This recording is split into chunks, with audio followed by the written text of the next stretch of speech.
اس کے بعد آپ نے سجدہ میں جانا ہے، اور اس کے لیے سنت یہ ہے کہ آپ نے پہلے ہاتھ لگانے ہیں، اس کے بعد گھٹنے لگانے ہیں، اور نبی علیہ السلام کی حدیث ابو داؤد میں موجود ہے، آپ صلی اللہ علیہ وآلہ وسلم نے فرمایا کہ اونٹ کی طرح مت بیٹھو. اور بعض لوگ کہتے ہیں جی اونٹ تو بیٹھتا ہی اس طرح کہ پہلے ہاتھ لگاتا ہے پھر گھٹنے، تو میں اس پہ اکثر کہتا ہوں کہ نبی علیہ السلام نے اونٹ بٹھایا ہوا ہے، اس میں آگے الفاظ موجود ہیں پہلے ہاتھ لگاؤ بعد میں گھٹنے.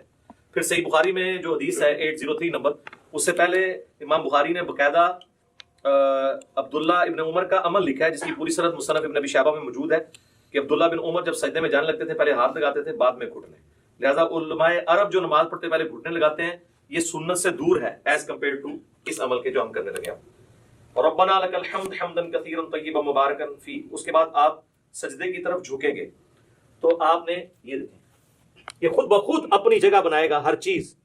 آپ دیکھ رہے ہیں میری انگلیاں ایسی جگہ پہ آئی ہیں کہ جب میں اس ایج کے اوپر سجدہ کروں گا تو میری انگلیاں کانوں کی سیدھ میں آئیں گی اور ہتھیلیاں کندھے کی سیدھ میں، جس طرح کے رفع الیدین کے وقت تھی، اور انگلیاں آلموسٹ نارمل پوزیشن میں ہوں گی. ایک ضعیف روایت ملتی ہے جس میں آپ صلی اللہ علیہ وسلم کے بارے میں آتا ہے کہ انگلیاں ملا کے سجدہ کرتے تھے. کچھ تابعین کے بارے میں صحیح سند سے بھی ملتا ہے کہ وہ پسند کرتے تھے کہ انگلیاں ملا کے کی جائیں، لیکن اس پہ کوئی مرفوع یا موقوف حدیث اس حوالے سے نہیں ملتی. آپ نارمل پوزیشن میں رکھیں، اتنی نہ کھول دیں کہ یہ قبلہ رخ سے ہٹ جائیں، یہ نارمل پوزیشن میں. اور اگر کسی نے یوں رکھنی ہے تو یوں بھی رکھ سکتا ہے، اس میں ذرا تردد ہوتا ہے، اس میں ہتھیلیاں بھی لگ جاتی ہیں اور آپ آلموسٹ یہ قبلہ رخ ہی ہوتی ہیں انگلیاں. کانوں کی سیدھ میں انگلیاں آ جائیں گی، یعنی کہ یہ دو آنکھوں کے درمیان آپ آنکھوں کی سیدھ میں رکھیں گے، خود بخود کانوں کی سیدھ میں آئیں گی، اور ہتھیلیاں جو ہیں وہ شولڈر کی سیدھ میں. اور پھر آپ نے پہلے ناک لگانا ہے، اس کے بعد ماتھا لگانا ہے. اسی حالت میں سجدے کی تسبیحات آپ نے پڑھنی ہے، سبحان ربی الاعلیٰ یا باقی تسبیحات انشاءاللہ پڑھ کے بتا دوں گا. اور پاؤں کی انگلیاں قبلہ رخ ہونی چاہیے، دونوں ایڑیاں آپس میں جڑی ہوئی ہوں، اور ہاتھ جو ہیں وہ پہلوؤں سے الگ ہوں، رانے جو ہیں وہ پنڈلی کے جوڑ سے الگ ہوں نارمل پوزیشن کے اوپر.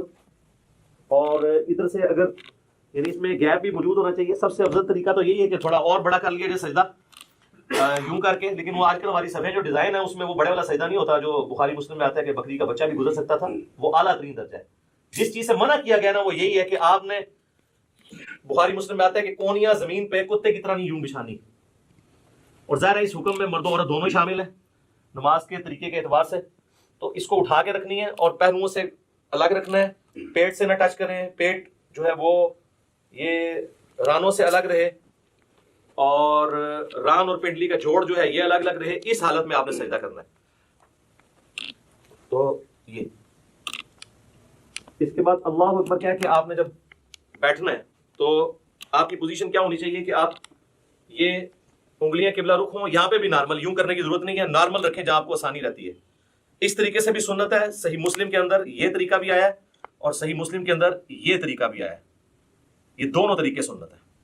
یہاں پہ مشہور ہے کہ جی وہ اگر کسی کی انگلیاں یوں نیچے ہو جائیں تو اس کی انگلیاں کاٹ دی جائیں، جبکہ صحیح مسلم میں ہے کہ نبی علیہ السلام جب آخری رکعت میں تورک بیٹھتے تھے جو میں ان پہ بتاؤں گا تو اپنے بائیں ہاتھ سے اپنے گھٹنے کو لقمے کی طرح پکڑ لیتے تھے. تو یوں بھی رکھنا سنت ہے، اور جب یوں رکھیں گے تو ابو داؤد میں حدیث ملتی ہے سنن نسائی کے اندر کہ نبی علیہ السلام کی جو یہ زرہ ہے وہ ران کے ساتھ لگ جایا کرتی تھی. آپ یہ دیکھیں لگی ہوئی ہیں، دونوں زریں ران کے ساتھ لگی ہوئی ہیں، اور جب یوں رکھیں گے تو پھر یہ ران سے اٹھ جائیں گی. یہ طریقہ بھی سنت ہے، اس میں کوئی فرق نہیں ہے، دونوں طریقے سنت ہیں. یہ دو سجدوں کے درمیان آپ بیٹھیں گے اور اس میں آپ نے جو تسبیحات پڑھنی ہے رب اغفر لی رب اغفر لی، اس کے علاوہ اور تسبیحات بھی ہیں. بعض لوگ یہاں پہ بھی انگلی اٹھا لیتے ہیں، وہ حدیث بھی کمزور ہے سفیان ثوری کی تدریس کی وجہ سے. انگلی نہیں اٹھانی، نارمل رکھنا ہے آپ نے. اس کے بعد پھر اللہ اکبر کہہ کے آپ نے دوسرے سجدے میں جانا ہے اور پھر اسی طریقے سے تسبیحات کرنی ہے.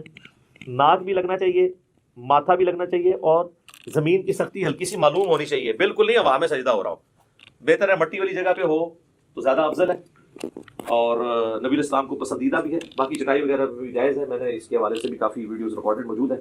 دوسرا سجدہ کر کے بھی آپ اللہ اکبر کر کے بیٹھیں گے. صحیح بخاری میں 6251 نمبر حدیث ہے، نبی علیہ السلام حکم دیتے تھے کہ نماز میں سکون کرو اس حال میں کہ تم نے بیٹھنا ہے، اور اس کے بعد پھر دوسری رکعت کے لیے کھڑے ہونا ہے. اچھا اس دوران یہ آپ دیکھیں جب دو سجدوں کے درمیان بیٹھنا ہے نا تو بایاں پاؤں لٹانا ہے اور دائیں پاؤں کو کھڑا رکھنا ہے، یہ جہاں پہ آپ کو نارمل لگے. بعض لوگوں کے پاؤں شروع سے عادت نہیں ہوتی ہے تو وہ پاؤں بیچارے جو ہیں وہ کھڑا نہیں کر سکتے، تو ان کو کبھی بعض کا ایسے کرنا پڑتا ہے. کر سکتے ہیں، جائز ہے، ایسے کر سکتے ہیں جیسے اس کو آسانی لگے یوں، لیکن سنت یہ ہے کہ دایاں پاؤں آپ کھڑے کریں گے اور بائیں کو لٹا کے اس میں بیٹھیں گے 2 سجدوں کے درمیان، پھر دوسرا سجدہ کر کے بھی ایسے ہی بیٹھیں گے، اور پھر اللہ اکبر کہہ کے ہاتھوں کا سہارا لیتے ہوئے، صحیح بخاری میں حدیث ہے، نبی علیہ السلام اعتماد کرتے ہوئے اٹھتے تھے. تو اعتماد کرتے ہوئے بعض لوگوں نے یہاں پہ وہ مٹھی بنانے والی وہ ایک کمزور روایت تھی، اس کا سہارا لیا، وہ کمزور روایت ہے. نارمل بخاری میں اعتماد، تو اعتماد ویسے ہی ہوگا جیسے عام حالت میں بندہ اٹھے گا، یہ اعتماد کا طریقہ ہے نارمل. یوں کرنے سے یہاں پہ نشان بن جاتے ہیں، اور میں نے دیکھا لوگوں کی یہ ساری جگہ کالی ہوئی ہوتی ہیں. تو یہ تو اب ادھر تو آپ قالین پہ کر لیں گے، تو صحابہ کرام تو مٹی کے اوپر نماز پڑھتے تھے، تو کیا حالت ہو جاتی ہوگی اگر یہ والا کام ہو. تو وہ ایسے ایسے میں نے دیکھا یوں کر کے کھڑے ہوئے ہوتے ہیں، اور وہ کہتے ہیں مٹھیوں والی حدیث، وہ تو روایت ہی کمزور ہے. بخاری میں واضح ہے کہ نبی علیہ السلام اعتماد کر کے تو دوسری رکعت کے لیے کھڑے ہوتے تھے. اور اب جب ہم نے دوسرے سجدے سے سر اٹھانا ہے، اللہ اکبر کہنا ہے، لیکن یہاں بیٹھنا ہے تو کچھ نہیں پڑھنا، بس اتنی دیر بیٹھنا ہے کہ سارے اعضاء اپنی جگہ پہ آ جائے. اس کے بعد بغیر اللہ اکبر کیے ہوئے یوں کھڑے ہونا ہے. اور پھر ارسال الیدین کر رہے ہیں تو ایسے کھڑے ہو کے اگلی رکعت شروع کرنی ہے، اور وضو الیدین کر رہے ہیں تو اپنے ہاتھ باندھ کے. دونوں طریقے درست ہیں. اللہ اکبر. سبحان ربی الاعلی، سبحان ربی الاعلی، سبحان ربی الاعلی، سبحانك اللهم ربنا وبحمدك اللهم اغفر لي، سبوح قدوس رب الملائكة والروح. اللہ اکبر. رب اغفر لي، رب اغفر لي، اللهم اغفر لي وارحمني واهدني وعافني وارزقني. اللہ اکبر. سبحان ربی الاعلی، سبحان ربی الاعلی، سبحان ربی الاعلی، سبوح قدوس رب الملائكة والروح.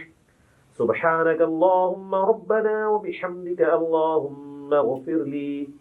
اللہ اکبر.